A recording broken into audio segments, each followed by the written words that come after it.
So again, open up your hood and locate your air temp sensor, which is located right here in our flex tube, right after our air filter.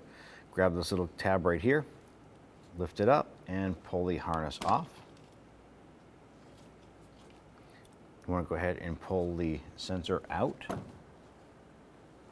Our replacement sensor is actually a thread-in unit, so just press that in and go ahead and thread it in.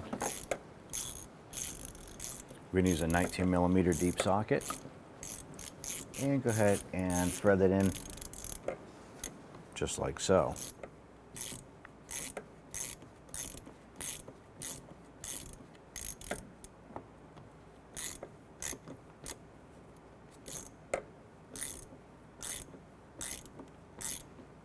I'm going to thread it in just until the nut meets the rubber here.